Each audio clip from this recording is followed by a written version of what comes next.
Welcome to our tutorial about the Select Similar tool. Here in Model Space, I've got lots of objects. Let's say I need to select all of one type of entity, for example, all my rectangles. One way is, of course, to select one at a time. Another option is to left-click in blank space and type F. This is for fence. Press Enter.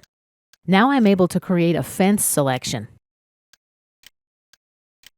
And just press Enter to finish the selection.